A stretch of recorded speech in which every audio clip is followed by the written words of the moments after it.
1. Yasharal, the chosen people. Dabrim, Deuteronomy 7:6. For you are a Kadash people to Yahuwah your ALUAH. Yahuwah your ALUAH has chosen you to be a people for himself, a treasured possession, above all the peoples on the face of the earth. Yahuwah separated Yasharal to represent him on earth. Their identity, as his chosen people, is central to understanding their heritage and their experiences under Yahuwah's covenant. Amos 3:2. You alone have I known of all the clans of the earth. Therefore I punish you for all your crookedness. Yasharal holds a unique relationship with Yahuwah, which includes both blessings for obedience and curses for disobedience.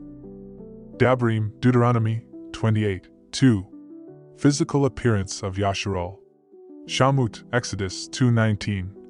And they said, a Matzari rescued us from the hand of the shepherds, and he also drew enough water for us and watered the flock. Masha, Moses, was mistaken for a Matzari Egyptian, who were of a dark-skinned, melanated people. This indicates that the Yasharalim shared similar physical features with the people of Matzarim, Egyptians. Maasha, Acts 21:37-39. And as Shaul was about to be led into the barracks, he said to the commander, Am I allowed to say something to you? And he said, Do you know Greek? Are you not the Matzarim who sometime ago stirred up a revolt and led the 4,000 assassins out into the wilderness? But Shaul, Paul, said, I am a Yehudia from Tarsus, in Kiliakia, a citizen of no mean city. Shaul, Paul, was also mistaken for a Matzari Egyptian, further confirming that the physical appearance of the Yahudim resembled that of the dark-skinned people of Matzarim, Egyptians. Shir Hashirim, Song of Songs, 1:5-6. I am dark, but lovely, O daughters of Yahushalam, like the tents of Kedar, like the curtains of Shalama. Do not look upon me, because I am dark, because the sun has tanned me. Shalama's, Solomon's, bride describes herself as dark-skinned, showing that the people of Yasharal were naturally melanated. 3. Prophecy of slavery and dispersion. Dabrim, Deuteronomy 28:15-68. But it shall be, if you do not obey the voice of Yahuwah your ALUAH to guard to do all his commands and his laws which I command you today, that all these curses shall come upon you and overtake you. This chapter details the consequences of Yasharal's disobedience. The curses, including slavery and worldwide dispersion, precisely describe the experiences of the Negro people during the Transatlantic Slave Trade. Dabrim, Deuteronomy 28:68.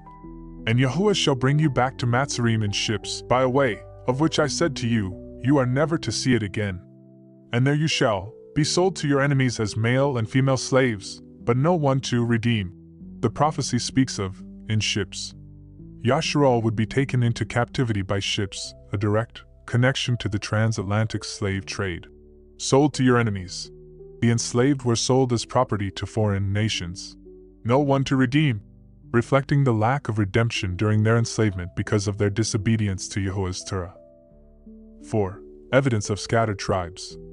Dabrim, Deuteronomy 28:64. And Yahuwah shall scatter you among all peoples, from one end of the earth to the other, and there you shall serve other mighty ones, which neither you nor your fathers have known, wood and stone. This scattering aligns with the worldwide dispersion of Negroes during the Transatlantic Slave Trade. You all, Joel 3:6.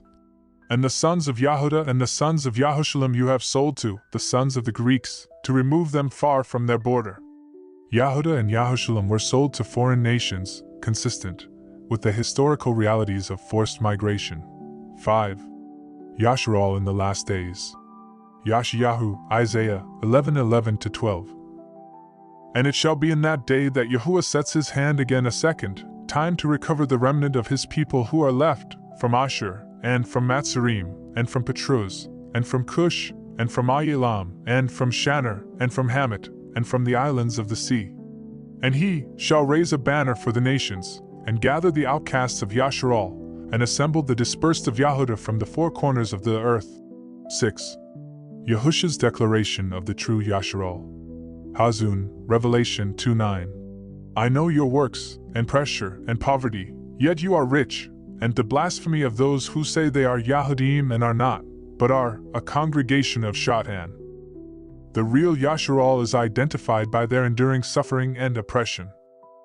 7. The connection to Negroes and the Transatlantic Slave Trade. The Transatlantic Slave Trade fulfills the curses outlined in Deuteronomy 28.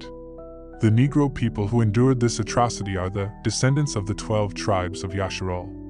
Their identity is reinforced through their unique history, worldwide, dispersion, and scriptural prophecies. 8. Restoration of Yasharal. Yahazkel, Ezekiel 37:21-22. And speak to them, thus said the Master Yahuwah, see, I am taking the children of Yasharal from among the nations wherever they have gone, and shall gather them from all around, and I shall bring them into their land, and I shall make them one nation in the land, on the mountains of Yasharal, and one sovereign shall be sovereign over them all. Yahuwah promises to restore Yasharal as a united nation, Baruch, and redeemed, in their rightful land. The scriptures confirm that Yasharal's descendants are the Negro people, as evidenced by their physical appearance, historical experiences, and prophetic fulfillment. The Transatlantic Slave Trade, prophesied in Deuteronomy 28, serves as a powerful testimony to their identity. Despite their hardships, Yahuwah has promised restoration and deliverance for his people.